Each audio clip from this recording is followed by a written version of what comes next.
की बात। नमस्कार, मैं अभिजात शेखर आजाद और नवभारत टाइम्स में आपका बहुत बहुत स्वागत है। बॉर्डर डिफेंस हमारा कार्यक्रम है। आज हमारे साथ बहुत खास मेहमान हैं, जिनके साथ हम जानेंगे कि इंडियन एयरफोर्स में जो कुछ दिक्कतें चल रही है, खास करके लड़ाकू विमानों को लेकर के, टेक्नोलॉजी ट्रांसफर को लेकर के, फाइटर जेट इंजन को लेकर के, मॉडर्न वारफेयर को लेकर के, एयर डिफेंस सिस्टम, तमाम चीज़ों को लेकर के जो भी दिक्कतें हैं, उन चीज़ों में हम जानने के लिए कोशिश करेंगे और हम देखेंगे कि आखिर इंडियन एयरफोर्स की भविष्य की तैयारी क्या है। आर के नारंग सर हमारे साथ जुड़े हैं, जो एयरफोर्स में ग्रुप कैप्टन रह चुके हैं और टेक्निकल, टैक्टिकल और स्ट्रेटेजिक तमाम चीज़ों की इनके पास बहुत गहराई से जानकारी है। भारत सामने कई सारे सवाल ये भी हैं कि 5th जनरेशन फाइटर जेट को लेकर के प्रोग्राम क्या होना चाहिए। इन तमाम चीज़ों पे बॉर्डर डिफेंस में नारंग सर से हम बात करेंगे। सर, आपका बहुत बहुत स्वागत है। धन्यवाद। आपको मुझे बुलाने के लिए मैं बहुत धन्यवाद करता हूँ और मुझे इन लोगों से बात करने का मौका मिल रहा है। जी सर। आशा करता हूँ कि हम एक अच्छी बातचीत कर पाए। बिल्कुल सर, बिल्कुल। सर, सबसे पहला जो सवाल, काफ़ी लंबे अरसे से बहस हो रही है, अभी फिर से एक बार बहस इस मुद्दे पे हो रही है कि इंडियन एयरफोर्स के लिए प्रस्तावित जो है 42 स्क्वाड्रन भारत के पास होने चाहिए। भारत के पास अभी नियर बाय करीब 30 है स्क्वाड्रन है, जिसमें कि एलसी तेजस अभी इंडक्शन शुरू हुआ है, आने लगे हैं। मिग 29 को हमने रिटायर कर दिया है। हमारे पास राफेल हैं, SU-30 MKI हैं, मिराज वगैरह और जगुआर फाइटर जेट्स हैं। तो लड़ाकू विमानों की संख्या में जो कमी है, इसको लेकर के सवाल उठ रहे हैं, खास करके ऐसे वक्त में जब टू फ्रंट वार का खतरा हमारे सामने लगातार मंडराता रहता है। आप सर डिफेंस जगत के हैं, कई सारे रक्षा मंत्रालय या फिर अलग अलग जगहों के जो लोग हैं, अधिकारी हैं, उनसे आपकी मुलाकात होती होगी। उनकी सोच क्या है जो लड़ाकू विमानों की संख्या कम है उसको लेकर के? मैं सबसे पहले ये आपसे जानना चाहूँगा। देखिए, ये तो सच है कि भारत के पास दो फ्रंट तो बैकबोन है, लेकिन उसमें हमें एक्चुअली 2.5 फ्रंट हम कहते हैं इसे, क्योंकि दो तो हैं जो बिल्कुल हमारे बॉर्डर पे हैं और एक है जो फ्रंट हम कहते हैं वो इंटरनल है। जी। और ये पूरी फ्रंट हमें मैनेज करनी पड़ती है। तो एक तो सच है कि हमारे पास फाइटर स्क्वाड कम है, तो हम इनको जो है अपने प्रोफेशनलिज्म से, हम अपनी एक अच्छी ट्रेनिंग से, हम अच्छे इंटीग्रेशन से हम उनको काफ़ी हद तक कमियों को पूरा करने की कोशिश करते हैं। बट लॉन्ग टर्म में हमें याद रखना पड़ेगा कि हमारे जो एडवर्सरीज हैं, देखिए अगर आप नॉर्थ में देखें या वेस्ट में देखें, उनकी टेक्नोलॉजी ट्रैजेक्टरी में एक बदलाव आ रहा है। देखिए पहले क्या होता था, अगर मान लो चाइना ने कोई टेक्नोलॉजी दी या पाकिस्तान ने कोई एडवांस टेक्नोलॉजी दी, तो आप वेस्ट के पास चले गए, फ्रांस चले गए, यूएस चले गए, या यूके चले गए, या रशिया के पास चले गए। अब क्या हो रहा है, चाइना जो है वो एक एस्पायर कर रहा है कि वो ही फ्यूचर की टेक्नोलॉजीज में आगे बढ़े। और दूसरा क्या है कि चाइना और पाकिस्तान में टेक्नोलॉजिकल इंटीग्रेशन और कोलैबोरेशन बहुत बढ़ रहा है, इंटरऑपरेबिलिटी भी बढ़ रही है। अब ये 3 फैक्टर, और चौथा है कि कभी कभी आप देखते हैं कुछ कंट्रीज जैसे टर्की है या कुछ है, वो भी कुछ टेक्नोलॉजी प्रोवाइड कर रहे हैं। अब इस सिचुएशन में हमारे लिए क्या कमी है कि टेक्नोलॉजिकल जो लेवल है चाइना का और वाया चाइना जो पाकिस्तान का है, वो एक बढ़ता जा रहा है। और ग्लोबल लेवल में उनके जो कॉम्पिटिटर्स हैं, वो आप उनको कैचअप करने की कोशिश कर रहे हैं। तो अगर हम अगले 10 साल की ट्रैजेक्टरी लगाएं या 20 साल की ट्रैजेक्टरी लगाएं, तो संभव है चाइना वर्ल्ड वेस्ट से और यूरोप से कैचअप कर पाएगा। जब ऐसा सिचुएशन होता है, तो हमारे लिए इम्पॉर्टेंट है कि हम उन सिचुएशंस के लिए तैयार रहें, और उन सिचुएशन से तैयार होने के लिए हमें आत्मनिर्भरता पे बहुत ज़्यादा ध्यान देना पड़ेगा। और दूसरा बात क्या है, अगर आपने यूक्रेन वॉर देखी हो या पुरानी वाली और भी कुछ वॉर्स देखी हो, जो देश इंपोर्ट पे ज़्यादा निर्भर रहते हैं, उन पे कब कौन सी लिमिटेशन आ जाएगी वो नहीं कह सकते। तो ये एक बहुत थिन लाइन होती है कि कैसे आप आत्मनिर्भरता को फॉलो करें और कैसे जो है आपकी जो इमीडिएट नीड्स है वो आप मीट करें। तो इसमें एक अप्रोच है। अप्रोच ये है कि आप इंपोर्ट इस तरीके से करें कि जो मिनिमल रहे और आपको एक डिसिसिव एज देता है, और उतने समय में आप इंडिजिनस प्रोडक्शन को कैचअप करें। अब ये एक ऐसा मैट्रिक्स है कि अगर आपने इंपोर्ट ज्यादा कर लिया तो फंड कम हो जाएंगे, क्योंकि हमें याद रखना चाहिए कि भारत एक जो है एक डेवलप्ड नेशन नहीं है, अभी भी डेवलपिंग नेशन है। तो जी ऐसी सिचुएशन में हमारे पास जो मनी है वो लिमिटेड है। तो ये एक फाइन बैलेंस है, और प्रधानमंत्री जी ने एक हमें टारगेट दिया है कि भारत को डिफेंस में आत्मनिर्भर बनना है, और मिनिस्ट्री ऑफ डिफेंस इस पे बहुत सीरियसली काम कर रही है। और इस चीज को ध्यान में रखते हुए आप अगर देखें हेलीकॉप्टर्स में और फाइटर्स में, ट्रेनर्स में, ट्रांसपोर्ट एयरक्राफ्ट में, और ड्रोन अनमैन्ड सिस्टम में हमारे कई प्रोजेक्ट चल रहे हैं। अब ये एक ऐसी सिचुएशन है कि जिसमें इंडिजिनस प्रोजेक्ट और बैलेंस ऑफ सिक्योरिटी की जो रिक्वायरमेंट है उसको एक फाइन बैलेंस करने की आवश्यकता है।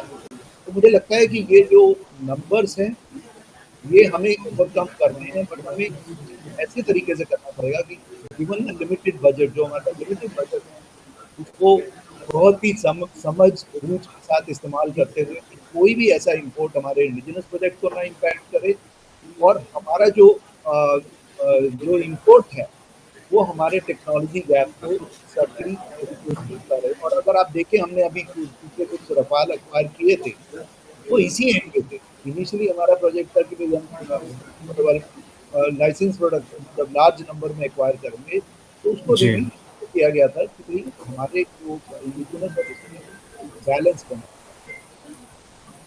जी जी सर, आप जो बैलेंस की बात करें, मुझे लगता है शायद यही अप्रोच अभी भी है, क्योंकि अभी जो हमारे रक्षा सचिव हैं आर के सिंह, उन्होंने कहा है कि हम किसी दोस्त देश से फिफ्थ जनरेशन फाइटर जेट खरीदने के बारे में सोच रहे हैं। उन्होंने अभी तक नाम नहीं लिया है कि वो दोस्त देश कौन है, रूस है या अमेरिका है, जिसके साथ रूस से SU-57 या फिर अमेरिका से F-35, अभी तक नाम नहीं लिया है। दूसरी तरफ मल्टी रोल फाइटर एयरक्राफ्ट जो MRFA है प्रोजेक्ट, उसके तहत कहा जा रहा है कि जो 114 फाइटर जेट्स खरीदे जा रहे थे, उसमें अब चर्चा हो रही है कि 60 राफेल खरीदे जा सकते हैं, और बाकी जो फिफ्थ जनरेशन फाइटर जेट हैं, चाहे SU-57 या F-35, ये खरीदे जा सकते हैं। ये बैलेंस्ड अप्रोच है। आप इस बैलेंस को कैसे देख रहे हैं, खास करके चीन और रूस के खतरों को देखते हुए? देखिए, हमें थोड़ा इसे बड़े पर्सपेक्टिव से देखना पड़ेगा। अगर आप भारत जी में देखिए, चीन सिर्फ फिफ्थ जनरेशन फाइटर नहीं बना, सिक्स जी जनरेशन फाइटर बना। तो अब उसने इनफैक्ट जो है इनिशियल फ्लाइट किया है। तो हमें क्या फिफ्थ जनरेशन जाना चाहिए, सिक्स जाना चाहिए, या फोर्थ जाना, 4.5 जाना चाहिए? ये एक और अगर आप सिक्स जनरेशन में जाते हैं तो आपको कितना लोग मनी देना पड़ेगा जो अभी डेवलप भी नहीं है। तो इसलिए बहुत ही फाइन बैलेंस हमें करना पड़ेगा, क्योंकि बजट हमारे पास बहुत लिमिटेड है। और हमारे देश में ये एक डेमोक्रेसी है जहाँ पर आप चाहते हैं कि आपके लोग एक खुशहाल जीवन जिए। इसलिए जो इम्पोर्ट और जो आत्मनिर्भरता का बैलेंस है, तो ये नंबर में मैं नहीं घुसना चाहूँगा, क्योंकि ये जो है अपने बजट को सामने रखते हुए, अपने इंडिजिनस प्रोजेक्ट्स की रिक्वायरमेंट को देखते हुए, उसकी ट्रैजेक्टरी को देखते हुए एक बहुत ही बैलेंस सूझबूझ से जो है डिसीजन लिया जाता है। लेकिन अब मैं आपको एक और इसका एक पैरेलल एग्जांपल देना चाहूँगा। 1960 में या 70 में या 80 में जब चाइना पीछे था, और जब वो इंपोर्ट करता था और साथ में उसके इंडिजिनस वेरिएंट आते थे, तो इंपोर्ट नंबर्स आप देखेंगे तो लिमिटेड रहते थे। लेकिन उसको मॉडिफाई करके, अपग्रेड करके जो चाइनीज वर्जन आते थे, और फिर जो चाइनीज इंडिजिनस वर्जन आते थे, उन पे उन्होंने बहुत ज्यादा ध्यान दिया। तो भारत भी शायद उसी ट्रैजेक्टरी पे है। हमारी जहाँ जरूरत होती है हम देते हैं, और मुझे विश्वास है कि समय पर जो भी हमारे टेक्नोलॉजी की रिक्वायरमेंट होगी उसको बैलेंस किया जाएगा, और साथ में इंडिजिनस प्रोजेक्ट कहीं भी धीमे ना पड़े, इस पे ध्यान दिया जाएगा। तो इसलिए मैं कोई नंबर नहीं देना चाहूँगा। मैं तो चाहूँगा कि ये एक पब्लिक डिबेट नहीं, बहुत ही सीरियस जो है उस पे डिस्कस किया जाएगा, उस पर डिसीजन से पहले हर पहलू को देखा जाएगा, और तभी कोई कॉल की जाएगी। सर दिक्कत ये होती है ना भारत को लेकर के, जैसे लगता है कि रनिंग आउट ऑफ टाइम, आप समय आपके हाथ से निकल रहा है, क्योंकि जो आप चाइना की बात कर रहे हैं 60 70 या 80 के दशक की आपने बात की, ठीक है, उन्होंने उस वक्त की है जबकि ज्यादा खतरे उनके पास नहीं थे। और 2010 तक अगर मैं एक मोटा मोटी टाइम लूं तो उस वक्त हमारे ऊपर चीन के खतरे भी कम थे, लेकिन अब चीन ने टेक्नोलॉजी के स्तर में फाइटर जेट्स बनाने में, फाइटर जेट के इंजन बनाने में काफी तेजी के साथ डेवलपमेंट हुआ है चीन का। उन्होंने जो अलग अलग जो भारत को काउंटर करने के लिए, घेरने के लिए जो उनके जो प्रोजेक्ट्स हैं, जो उनके प्लान्स हैं, वो भी काफी तेजी के साथ बढ़े। और पिछले 10 साल में कम से कम 3 तो ऐसे वाकई मौके आ चुके हैं जब ऐसा लगा कि भारत को कहीं एक युद्ध में फंसना ना पड़े। 2 बार तो पाकिस्तान के साथ हो चुका, एक बार चीन भी के साथ भी हम उलझते उलझते बचे थे डोकलाम में। ऐसा लगता है कि भारत में समय नहीं है, लेकिन आपके पास फाइटर जेट्स भी होने चाहिए, आपके पास सुरक्षा के तमाम जो साजो सामान है वो होने चाहिए। मुझे ऐसा लगता है शायद हम 15-20 साल पीछे रह गए इस प्लान करने में। देखिए, टेक्नोलॉजी का ये जो खेल है ना, इसमें आप कभी भी, जब आप पीछे से शुरू करते हैं, आप आगे कभी नहीं होते। आप जी ये आप क्योंकि जो कोर टेक्नोलॉजीज हैं, जैसे एरो इंजन है, फाइटर जेट है, आप उसमें कई चीज़ों में आप लीपफ्रॉगिंग कर सकते हैं कि भाई आप आगे जाके उसको पकड़ लेंगे। लेकिन जो इंजन का testing, design, certification, similarly fighters का जो डिज़ाइन, इंटीग्रेशन ऑफ सिस्टम है, इसमें समय लगता ही लगता है। हाँ, बिल्कुल। सिमुलेशन आप पहले, आजकल काफ़ी चीज़ें आप कर सकते हैं जो आप मैनुअल में टाइम वेस्ट था वो नहीं कर सकते हैं। कॉम्प्लेक्सिटीज बढ़ गई हैं। तो टेक्नोलॉजी का कर्व तो एक ऐसा कर्व है जिसमें आप कभी भी पीछे से कैच कर सकते हैं, जब तक कि आप इनोवेटिव या ब्रेक थ्रू टेक्नोलॉजी में नहीं जा रहे हैं। जो जितनी कॉम्प्लेक्स टेक्नोलॉजीज है उनमें समय तो लगता है, बट हाँ, समय कंपैरेटिवली कम होता जा रहा है क्योंकि नए नए टूल्स आ गए हैं, नए नए ऑप्शंस मिल गई हैं। और एक चीज में मैं आपसे थोड़ा सा डिफर करना चाहूंगा, थोड़ा आपसे जी सहमत नहीं होता हूँ, वो है कि चाइना ने 1960 में उसको इतने खतरे नहीं थे। देखिए, याद कीजिए, चाइना वो कई इनडायरेक्ट वॉर्स में इन्वॉल्व था, कुछ डायरेक्ट में था। 50s 60s और 70s में, मिड 50s में अगर आप देखें तो कोरिया में था, और फिर 60s में अब भारत और रशिया का बात आया, फिर वियतनाम आया। और उस वक्त जो था, जो उनका एक मेन सप्लायर था इनिशियल लेट 40s और अर्ली 50s में, रशिया ने हैंड विड्रॉ कर लिया। और हम अमेरिका से भी उसके कोई बहुत दोस्ती वाले रिलेशन नहीं थे क्योंकि वो भी लड़ रहा था। लेकिन जितनी भी पोटेंशियल अवेलेबल था उसको उन्होंने अपने तरीके से इस्तेमाल किया। लेकिन मैं ये भी कहना चाहूँगा, उन्हें इतनी जल्दी सफलता नहीं मिली। उन्होंने स्ट्रगल किया और अभी भी कुछ चीज़ों में कर रहे हैं। लेकिन एक अप्रोच, एक ट्रैजेक्टरी उन्होंने डिसाइड की और उसको एक फॉलो करने की कोशिश की। तो भारत के पास भी उसी तरह की दुविधाएं हैं, असमंजस्य है। और उस असमंजस्य को सॉल्व करके अगर आप उसको क्रॉस, अगर आप आत्मनिर्भरता का पाथ लेते हैं या आप किस तरह का पाथ लेते हैं, ये हमारी जो प्लानर्स हैं, जो हमारे जो दूर की सोचने वाले हैं और जो इमीडिएट करने वाले हैं, दोनों को बैठ के इसका बैलेंस बनाना पड़ेगा। क्योंकि भारत को एक चीज याद रखिए कि हमारे कितने फाइटर प्रोजेक्ट चल रहे हैं। LCA Mark 1A चल रहा है, LCA Mark 2 चल रहा है, और एडवांस मीडियम कॉम्बैट एयरक्राफ्ट जिसको हम AMCA कहते हैं, एमसी। जी तो वो भी है, AMCA है। और एक प्रोजेक्ट जो हम नहीं बात कर रहे हैं वो है twin engine deck based fighter और द नेवल फाइटर। क्योंकि जी नेवल फाइटर एक ऐसा जो है जिसमें नेवी भी आत्मनिर्भरता के लिए है। लेकिन उसमें हमारे पास, नेवी के पास एक इनिशियल कुछ बात चल रही थी कि भाई मार्क 1 एक लिमिटेड नंबर में नेवी होगी, लेकिन मार्क 1 में लिमिटेड पेलोड की कैरिंग कैपेसिटी थी। नेवल के मोर ज़्यादातर वो ऑपरेशन नहीं कर सकते थे। लेकिन लिमिटेड नंबर में कैरी करने से क्या होता है, उसका डेटा जनरेट होता है। और डेटा जनरेट होना बहुत ज़रूरी है। कोई भी प्रोजेक्ट में आप वो डेटा जनरेट करके, देखिए नेवल फाइटर सिंपल फाइटर नहीं है।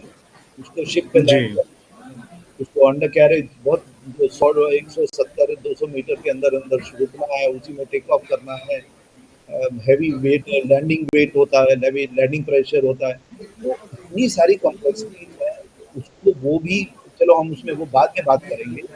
तो मेरा कहने का मतलब है, जो दुविधाएं हमारे पास हैं, हमें उसी को सॉल्व करना है और उसी में ही आत्मनिर्भरता और अपनी जो सिक्योरिटी नीड्स हैं, आत्मरक्षा की जो रिक्वायरमेंट है, तो बैलेंस करना बहुत बहुत जी। इम्पोर्टेंट है, और तभी हम उसमें उसमें सर एक चर्चा जो काफ़ी दिनों से चले कि F-35 या Su-57 दोनों के बीच में, जब तक कि हमारा आपका प्रोजेक्ट जो है, वो जी शायद ऐसा मुझे लग रहा है शायद 2035 तक आपके पास वो और बेहतर जानकारी होगी उसको लेकर के। जो मीडिया रिपोर्ट्स हैं उसके हिसाब से शायद 2035 तक वो प्रोजेक्ट कंप्लीट होगा, उसके बाद फिर फाइटर जेट प्रोडक्शन जब स्टार्ट होता है तो उसमें भी कुछ साल तो लग ही जाते हैं। यानी 2040 से अगर हम मोटा-मोटी अनुमान मान के चले तो हमारे वायुसेना में इंडक्शन शुरू हो सकता है। तब तक आपके हिसाब से क्या Su-57 या F-35 अगर हमें कुछ यूनिट्स खरीदने हो? देखिए, मैं अब पहले तो आपके टाइमलाइन पे कुछ 1-2 शब्द कहना चाहूँगा। जी, जी। कि हमारे पास अक्सर जो हमारा जो एक मेन ऑब्जर्वेशन था कि पब्लिक सेक्टर प्रोडक्शन को इंक्रीज़ नहीं कर पा रहा। जी। इस चीज़ को ध्यान में रखते हुए डिफेंस मिनिस्ट्री ने पॉलिसी चेंज की है, जिसमें प्राइवेट सेक्टर को प्रोडक्शन के लिए किया गया। तो जो हम डिलेज़ की बात करते थे, उसको एड्रेस करने के लिए एड्रेस किया गया। और मुझे लगता है कि मिनिस्ट्री ऑफ डिफेंस इस विषय में बहुत विचार कर रही होगी कि कैसे ये 2035 का टाइमलाइन को कम किया जाए, जी। और इस की बातचीत चल रही है। और अगर मान लो प्राइवेट पब्लिक प्राइवेट कोलैबोरेशन अगर बढ़ जाता है और हम इसको फास्टर प्रोड्यूस कर सकते हैं, तो उसमें अलग एक अप्रोच ली जाएगी। अच्छा, दूसरा जो इश्यू है, अगर मान लीजिए हम अभी भी 5th जनरेशन फाइटर की बात करें, और 5th जनरेशन फाइटर के लिए आपको पहले शॉर्टलिस्ट करके एक उसका बहुत लंबा प्रोसेस है इस चीज़ को ढूँढने का। क्योंकि आप टेस्टिंग करते हैं, और ये 5th जनरेशन सिस्टम में बहुत नई टेक्नोलॉजीज़ होंगी, जिसको वैलिडेट करना पड़ेगा, क्योंकि क्लेम्स जो होंगे मैन्युफैक्चरर्स के, उसको असर्टेन करना पड़ेगा। तो ये प्रोसेस का एक टाइमलाइन है, एक प्रोसेस है, वो भी फॉलो होगा। उसके बाद प्रोडक्शन अगर शुरू होगा, तो प्रोडक्शन का एक अलग टाइमलाइन होगा। बिल्कुल सर, मैं उसी की बात कर रहा तो था। जी। तो जब मैं अपने की बात नहीं कर रहा हूँ, मैं कह रहा हूँ अगर हम कोलैबोरेट भी करते हैं, जी। क्योंकि अगर Su-57 को लें या F-35 को लें, F-35 के कितने ऑर्डर्स पेंडिंग हैं, उनके क्या लिमिटेशंस हैं, जब हम टेस्टिंग करेंगे हम उनमें क्या अपने मॉडिफिकेशन चाहेंगे। अगर आप ध्यान देंगे, हमने जब भी कोई टेक्नोलॉजी कोलैबोरेशन किया है, कि इंडिया स्पेसिफिक हमने चेंजेस मांगे हैं। अगर रफाल में भी देखेंगे तो हमने इंडिया स्पेसिफिक चेंजेस मांगे थे, जी। और देश की कितनी विलिंगनेस है कि वो हमें इस एडवांस फाइटर में हमारे जैसे वेपन्स हैं, हमारे सिस्टम्स हैं, उनसे इंटीग्रेट करने के लिए उसमें मानेंगे। और ये टाइमलाइन अगर आप कैलकुलेट करेंगे, तो इनका जो कंपैरेटिव असेसमेंट होगा, उस बेस लिया जाएगा, जो मुझे लगता है मिनिस्ट्री ऑफ डिफेंस और इंडियन एयरफोर्स पे समय आने पर लेगी। हमारा इस वक्त पर कैलकुलेशन करना बहुत ही सुपरफिशियल होगा। मैं कोई भी टाइमलाइन अगर दूंगा, तो ये बेस्ड ऑन एक इन्फॉर्म्ड एनालिस्ट नहीं होगा, this will be come informed वाले एनालिस्ट, जो मैं नहीं करता। अगर सर मैं Su-57 और F-35 के बारे में इसलिए बात कर रहा हूँ कि लोगों में एक दिलचस्पी भी है कि 5th जनरेशन, जैसे अभी कुछ दिन पहले हमने देखा था कि पाकिस्तान ने अमेरिका के साथ जो बातचीत हुई थी, पाकिस्तान के एयरफोर्स चीफ वाशिंगटन गए हुए थे। इस दौरान उन्होंने ये जो डोनाल्ड ट्रंप प्रशासन है, उनके अधिकारियों के साथ मुलाकात के दौरान और एयरफोर्स यूएस एयरफोर्स चीफ के साथ बातचीत के दौरान उन्होंने कहा था कि जो F-35 आप प्लीज़ भारत को मत दीजिए। कुछ ऐसे रिपोर्ट्स में अपुष्ट रिपोर्ट्स हैं, मैं इसकी पुष्टि नहीं करता हूँ, बट ऐसा कहा जा रहा है कि शायद भारतीय वायुसेना ने F-35 की सिफारिश भी की है मिनिस्ट्री ऑफ डिफेंस को। सो आपको क्या लगता है F-35 की तरफ बढ़ना चाहिए, क्योंकि अमेरिका के साथ हथियार खरीदने में कुछ शर्तें होती हैं, बहुत तरह की शर्तें होती हैं, बेसिकली खास करके भारत ये ट्रंप प्रशासन के समय भी हम जो देख रहे हैं टैरिफ को लेकर के झगड़ा, या फिर भारत पाकिस्तान को लेकर के उनके दावे अलग अलग जो होते हैं। देखिए, एक चीज़ है, जब भी आप कोई सिस्टम इंपोर्ट करते हैं, तो आपको उसके साथ कोई ना कोई डिपेंडेंसी होती है। जैसे अभी कुछ क्वेश्चन बात हो रहे थे कि भाई, जो भी आप इम्पोर्टेड फाइटर है, उसमें अपना सिस्टम कैसे इंटीग्रेट करते हैं। जैसे G4 का इशू था, जहाँ पर उसमें कुछ डिले हो गया था, और जी। हम कल को हमें अगर LCA एक्सपोर्ट करना है, उसमें भी उनकी एक कुछ लिमिटेशन होंगी, जो हम कुछ कंट्रीज को शायद नहीं कर पाएंगे। ये सब चीज़ें हमेशा, जब भी आप किसी दूसरे देश से आप इंपोर्ट करते हैं, तो उनकी अपनी अपनी जो सिक्योरिटी असेसमेंट के बेस पे जो उनकी रिक्वायरमेंट होती सकती हैं, वो हमें माननी पड़ेंगी। और दूसरी बात मैं आपको ये भी कहना चाहूँगा, तो हमका में हमारे पास एक लग्ज़री है, अगर आप एलसीए में भी देखते हैं, हमने एलसीए मार्क 1 बनाया, फिर हमें लगा नहीं, नहीं एलसीए मार्क 1 में हमें नए सिस्टम डालने की ज़रूरत है। अगर एलसीए मार्क 1 और मार्क 2 में देखें, तो लगभग 40 या 50 अपग्रेडेशन हुए। जो पुराने सिस्टम थे, हमने मार्क 1 और मार्क 1 में उनको बदला कि भाई अब नए सिस्टम आ गए हैं, तो उनको रिप्लेस किया गया। और 4 मेजर जो मेन सिस्टम थे, जैसे इलेक्ट्रॉनिक रेट वेरिफिकेशन और जो 2 और जी। सिस्टम थे, वो हमने इंटीग्रेट किया गया और चल रहा है। तो ये फैसिलिटी आपके पास रहेगी। और अगर हम अमका पे आए, हम कह तो 5th जनरेशन में है, लेकिन जो मेरी जानकारी है, भारत में पैरेलली जो 6th जनरेशन टेक्नोलॉजी है, अगर उसमें भी हम ब्रेकथ्रूज अचीव करते हैं, तो वो भी इंटीग्रेट कर पाएंगे। जब भी आप इंपोर्ट करेंगे, तो वो जो पैकेज है आपको वो मिलेगा, और उसमें हर नए चीज के लिए आपको प्रोड्यूसर के पास जाना पड़ेगा। ये जो चैलेंज है, ये बहुत ही आई थिंक सोच समझ के ही डिसीजन लिया जाता है। ये डायलेमास हमेशा रही है। जब हम किसी समय पे जब हम और हम डेवलप बहुत से लोग ऑफर, तो ये हमेशा रहता ही है। जब आप प्रोग्रेस करेंगे, तो लोग कहेंगे कि जी आप हमारा देखिए, और आपको भी अपनी सिक्योरिटी और उसके हिसाब से देखना पड़ेगा। इसमें मैं आपको एक और एग्जांपल देना चाहूँगा। जी सर। जहाँ तक मुझे पता है, चाइना में पहले जो था 227 नंबर, फिर उन्होंने थोड़े और दिए, फिर थोड़े और लिए, तो नए-नए वेरिएंट लिए, तो उसमें उनके शायद 100 नंबर पहुँचे। हमने जो हमारा जो था, उन्होंने काफ़ी प्रोडक्शन दिया, लेकिन उसके 284 थे। दूसरा क्या है, चाइना ने इंडिजिनस प्रोजेक्ट साइमल्टेनियसली शुरू किए। तीसरा है कि वो जब Su-35, उन्होंने कहा हमें Su-35 भी दो, लेकिन लिमिटेड नंबर। कहा जाता है कि वो सिर्फ 4 या कुछ लिमिटेड नंबर मांगना चाह रहे थे, लेकिन रशिया के इंसिस्ट करने पे उन्होंने 40 डाल दिए। तो वो एक एस्केलेटरी, जिसको आप कहते हैं ना, स्टेप बाय स्टेप आप टेक्नोलॉजी अपग्रेडेशन की अप्रोच लेते हो, और आज वो है 6th जनरेशन अपना प्रोग्राम बना रहा है। और जी। देखिए, अब काफ़ी समय तक हम उनको कह रहे थे कि उनके इंजन में एक लिमिटेशन है, जो अभी भी है, एयरका में लिमिटेशन है, बट एक ट्रैजेक्टरी है, और वही ट्रैजेक्टरी हमें ध्यान में रखनी है, क्योंकि हमारे पास जब इनके अपने इंडिजिनस नंबर्स हो जाएंगे, तो हमें एक बहुत बैलेंस रखना पड़ेगा, क्योंकि आपके पास अगर इंडिजिनस कैपेबिलिटी लिमिटेड हो, तो आपको निर्भर रहना पड़ेगा, और ये टेक्नोलॉजी हमारे बॉर्डर के बिल्कुल पास आ रही है। तो ये हमें जी। बहुत बैलेंस व्यू लेना पड़ेगा। तो इसमें कोई नंबर या कोई इसमें नहीं रिलेशन चाहूँगा, क्योंकि ये सब चीज़ें बहुत ही सीरियसली एयरफोर्स बहुत ध्यान से देखती है। हमारी लीडरशिप इस चीज़ को बहुत ध्यान से देख रही है कि कैसे इसको बैलेंस किया। एमक्यू को लाने में कुछ देरी तो नहीं होगी हम लोगों से? शायद अगर 10 साल पहले लाया जाता। एफआरजीए था रूस के साथ, जो जिसके तहत SU-57 उन्होंने बनाया, कई सारी दिक्कतें भी आ गई थी, टेक्नोलॉजी ट्रांसफर से लेकर के सोर्स कोड देने तक को लेकर के। आपको क्या लगता अभिजीत है जी, सर? हाँ, सॉरी, आप कह रहे थे कुछ? जी, जी, मैं वही पूछ रहा था कि शायद 8-10 साल का हम लेट तो नहीं हो गए?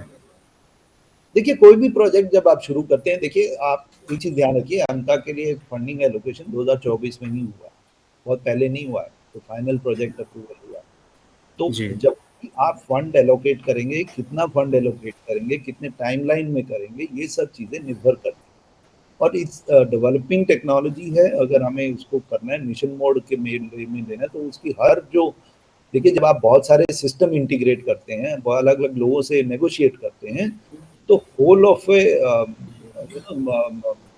नेशन की अप्रोच लेनी पड़ती है।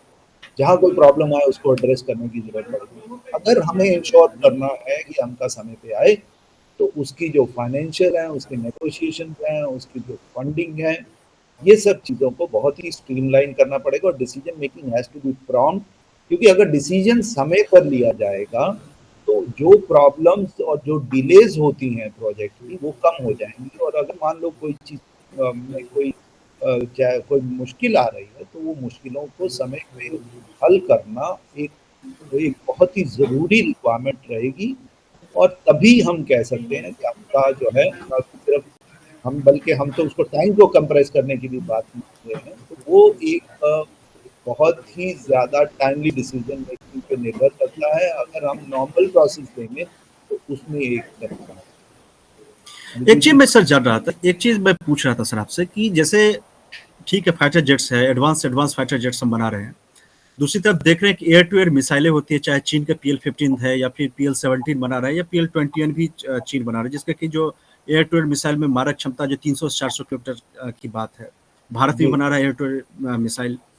जी। फ्रांस के पास भी, इसराइल के पास भी, अमेरिका के पास भी है। तो क्या आप फ्यूचर वॉरफेयर में कहाँ देखते हैं कि एयर टू एयर मिसाइलों का जैसे जैसे दायरा बढ़ता जा रहा है, रेंज बढ़ता जा रहा है, ऐसे में किसी भी देश के लिए एडवांस से एडवांस, चाहे वो स्टील फाइटर जेट हो या स्विफ्ट हो या सिक्स हो, आगे जाकर के अगले 15-20 साल के का जो एक हम टाइम पीरियड लेकर के सोचे, तो आपको मॉडर्न वॉरफेयर किस दिशा में जाता हुआ दिख रहा है?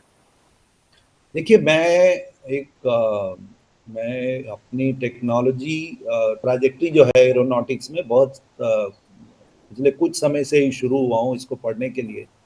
तो जी। मेरे छोटे से पिछले 10 साल के स्टडी को मैं ये कह सकता हूँ कि नई टेक्नोलॉजीज अपनी जगह पे बढ़ रही हैं। जी। लेकिन मुझे नहीं लगता कि जो मैन्ड एविएशन जिसको हम मानव चालित जो वायुयान है कि उनका जी। जो है सिग्निफिकेंस कम हो गया। देखिए आप अगर अभी अभी आप सिंदूर भी देखें या आपको मैं एक और एग्जांपल देता हूँ। आप देखिए मिसाइल्स तो हैं, फिर इजराइल ने ईरान पे अटैक करने के लिए जहाज क्यों भेजे? ये प्रश्न आप लोगों को बहुत ही ध्यान से पूछना चाहिए। देखिए आपके पास ड्रोन्स हैं और इजराइल के पास ड्रोन भी अच्छे हैं और इजराइल के पास मिसाइल्स भी हैं। तो ऐसा क्या था कि उन्होंने जहाज भेजे? देखिए इस चीज को बहुत ही जो जो समझदार लोग हैं वही समझ पाएंगे, क्योंकि जो बाहर बिना चीज को समझे इस पे कमेंट करेंगे तो वो इसको नहीं समझे। इसलिए मेरे हिसाब से मिसाइल्स बहुत इंपॉर्टेंट हो रही हैं। अगर आप देखिए हमने भी उनका जो मिसाइल किया, हमने एयर टू एयर भी किया और एयर टू ग्राउंड भी किया। हवा से हवा मारने वाली और हवा से जमीन पर मारने वाली मिसाइलों ने बहुत ही एक्यूरेटली उनको टारगेट किया। हमारे जो टारगेट्स थे इसराइल ने भी किया। तो हमारी एयरफोर्स और जो मैन और मिसाइल का जो एक कॉम्बिनेशन है वो डेडली होता जा रहा है। देखिए वो ज्यादा खतरनाक हो रहा है। तो मिसाइलों ने जो वायुयान और हमारे जो फाइटर्स की कैपेबिलिटी थी उसको स्ट्रॉन्ग किया है, रिप्लेस नहीं किया है। मिसाइल पिछले देखिए मिसाइल जो है बहुत समय से, बहुत दशकों से चलती आ रही हैं और अभी तक उन्होंने मैन फाइटर को रिप्लेस नहीं किया। लेकिन एक चीज है, उन्होंने कुछ ऐसे ऐसे कार्य किए जहां पर फाइटर की एक लिमिटेशन होती थी या फाइटर को कॉम्प्लीमेंट करना होता था, तो उन्होंने उन चीज़ों को गैप को बहुत ज़्यादा कवर किया। और एयर टू एयर मिसाइल में अगर आप देखें तो मैन्ड एयरक्राफ्ट का एक इम्पॉर्टेंट रोल रहा है। लेकिन एक चीज़ याद रखिए, जब भी आप युद्ध में जाएंगे तो युद्ध में नुकसान तो, उस नुकसान के बावजूद आपको अपनी कैपेबिलिटी को बढ़ाना है और अपने दुश्मन के जो टारगेट हैं उसको न्यूट्रलाइज करना है। और अगर आप इस भारत पाकिस्तान के ऑप्शन टूर को देखें, भारतीय वायुसेना के जहाज़ों ने ऐसे भी कुछ मिशन किए जो शायद हम सोच सकते थे कि कोई मिसाइल कर सकती है। अगर मिसाइल, तो हर वेपन सिस्टम की एक स्ट्रेंथ है और एक लिमिटेशन। वो एक टेक्निकल सब्जेक्ट है। अगर हम उस पर डिस्कस करेंगे तो हम रियलाइज करेंगे कि नहीं, अभी ये काम जो है मैन एयरक्राफ्ट कर सकता है, ये मिसाइल कर सकती है, ये एयर टू एयर मिसाइल कर सकती है। ये इसकी सिग्निफिकेंस इंपॉर्टेंस अभी है। सर मैं आखिरी सवाल आपसे पूछना कोशिश करूंगा कि जो भारत पाकिस्तान का आपने जिक्र किया है, एयर टू एयर मिसाइल हो, एयर डिफेंस सिस्टम हो, उसके बाद स्पेस वारफेयर हो, जो हमने कहा भी कि जो चीन है उस लगातार लाइव फीड दे रहा था पाकिस्तान को, तो जो एक किल चेन एक थ्योरी बन गया कि किल चेन का नेटवर्क बनता है, तो आप उस हिसाब से अगर उस पैमाने पर परख के देखें तो भारत का किल चेन नेटवर्क कैसा लगता है, खास करके इस लहजे में कि भारत जितने प्लेटफॉर्म का इस्तेमाल कर रहा है, चाहे वो फ्रांसीसी राफेल यूज कर रहा है, रूस से SU-30 MKI यूज कर रहा है, हमारे पास अपना तेजस बन के आ रहा है, या फिर फ्रांसीसी जगुआर है, यानी हम या एयर डिफेंस सिस्टम रूसी है या फिर हमारा स्वदेशी एयर डिफेंस सिस्टम अलग है। तो इन चीज़ों में आप कैसे देख रहे हैं कि किस तरह से हमारा खिलचे नेटवर्क कैसा है? देखिए, मैं आपको ये बताना चाहूँगा कि भारत के पास एक देश के जहाज़ नहीं है। भारतीय वायुसेना जी।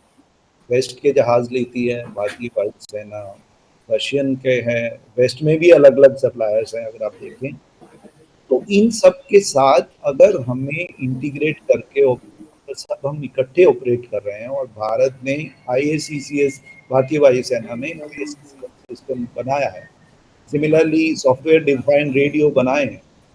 Similarly air early warning airborne early warning system बनाए हैं, वार्निंग एंड कंट्रोल सिस्टम बनाए हैं। तो जो कि हमें एक समय पे दुश्मन की हमें एक वार्निंग देते हैं। सिमिलरली स्पेस सेंसर, इन सबको इंटीग्रेट भारतीय वायुसेना के कंटिन्यूअसली वॉर। तो हमारे जो है हमने उससे काफ़ी जो इस चीज़ से भारतीय वायुसेना बहुत सजग है और उस पे काम भी करती रही है। अगर आप देखें हमारा कई वेपन सिस्टम का जो हमने इंटीग्रेट किया और जो ऑप्स ग्रुप में मैं आप इस चीज़ को बहुत ध्यान से समझना कि जब हमने पहले दिन 7 मई को अटैक किया पाकिस्तानी टेररिस्ट साइट्स पे, हमने डिसीजन लिया कि हम पाकिस्तान की मिलिट्री को अटैक नहीं करेंगे। और ये कोई भी वायुसेना के लिए बहुत ही मुश्किल कार्य होता है। आप उनकी एयर डिफेंस सिस्टम्स को न्यूट्रलाइज किए बिना उनके वायुसेना के उनके मेजर टारगेट्स को अटैक करें। तो ये अगर हमने किया तो ये एक बहुत ही अच्छी किल ट्रेन के से ही संभव है। और याद रखिए 9 और 10 तारीख को जब भारतीय वायुसेना ने स्ट्रांगली जब पाकिस्तान ने यहाँ पर बार-बार अपने अटैक करने दिया और उन्होंने जब एक स्ट्रांग मैसेज दिया, जब उन्होंने बहुत ज़्यादा अटैक किए पाकिस्तान के कई बेसिस को न्यूट्रलाइज किया, तो ये और कई उनके एयरक्राफ्ट को भी शुरू किया। ये एक स्ट्रांग किल चेन के बिना संभव नहीं है। अच्छा, 2 चीज़ें मैं आपको भारत की आत्मनिर्भरता ट्रैजेक्टरी जो लगता है कुछ चीज़ें जो हैं हमें ध्यान रखना पड़ेगा। पहली चीज़ है कि भारतीय फाइटर डेवलपमेंट प्रोग्राम में जो नेवल प्रोग्राम इसके 3 पहलू हैं। एक है एलसीए नेवी मार्क 1, एक एलसीए मार्क 2 में भी नेवी का संभावना थी, लेकिन उसको उन्होंने कहा कि नहीं, ट्विन इंजन वेरिएंट लेंगे, twin engine deck based fighter.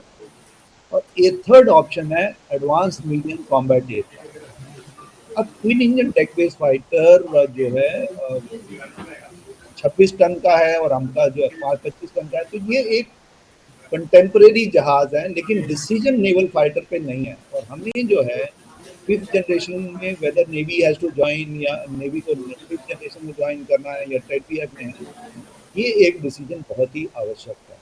Similarly हमारे जो arrow engine collaboration, arrow engine अगर आप देखें तो हम फ्रांस पे कोलैबोरेशन की हमने बात की है। जी। उसमें जो है हमारे लिए ये निर्भर करेगा कि हम कौन सी टेक्नोलॉजीज पे हमारा जो है उस पर कंट्रोल करेगा और क्या हम उसको अपग्रेड कर पाएंगे, मॉडिफाई कर पाएंगे, डेवलप फ्यूचर कर पाएंगे, कंट्रोल होगा, क्या इसके टर्म्स एंड कंडीशन होंगे। इसके बिना हम कोलैबोरेशन को हम एस्पिरेशनल बना सकते हैं, लेकिन अगर हम निटी-ग्रिटी में जाएंगे और अगर उनके छोटे-छोटे जो भाग को समझेंगे तो ये भारत के लिए इम्पोर्टेंट है। सिमिलरली भारत का जो अपना कार्बनिक प्रोग्राम है वो भी एक हमारी सोच में होना चाहिए। देखिए, अगर हमें एक्सपोर्ट करना है जहाज, तो अपना कावेरी को आप मार्क 2 करिए, मार्क 1 नहीं करिए, उसका उनकी प्रॉब्लम्स को ओवरकम कीजिए। ये एक बहुत ही आवश्यक है। तो ये हो गया पॉइंट 2।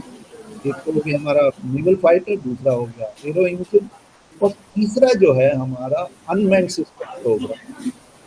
उसमें जो है हमारे पास नेवल यूकैप घातक जिसको या रिमोटली पायलटेड स्ट्राइक एयरक्राफ्ट या आरपीएसए कहते हैं, उसमें भी एक डिसीजन लेने की जरूरत है। और जो है हमारा मेल प्रोग्राम है जैसे तपस है या जी। आर्चर है, उनमें भी एक डिसीजन जो है उसका एक प्रोग्रेस करने की ज़रूरत है। और जो है हमारा जो खेल प्रोग्राम हमें मुझे लगता है कि इनको एक लॉन्च करना पड़ेगा। एक stealth high altitude long endurance unmanned खेल प्रोग्राम की आवश्यकता है, क्योंकि हमें long range operation, search rescue and may be arms type long term में हमारे पास होने की जो आवश्यकता है। तो कुछ हमारे जो इंटरेस्ट प्रोजेक्ट्स हैं उनमें जो जरूरत है, हमारे जो ट्रांसपोर्ट एयरक्राफ्ट हैं जैसे भारत 2 है, ऐसे ही बहुत उनके जो आत्मनिर्भरता क्या होती है उसको। जी सर, मेरे पास वैसे सवाल बहुत सारे हैं, लेकिन समय हमारे पास कम है। मैं आपसे फिर अगली बार आपसे वक्त मांगूंगा, लूंगा। फिर जो बहुत सारे सवाल है इसको मैं जवाब आपसे तलाशने की कोशिश करूंगा। Thank you sir, thank you very much हमारे साथ जुड़ने के लिए। बहुत धन्यवाद। बहुत धन्यवाद मुझे बुलाने के लिए। धन्यवाद। Thank you sir.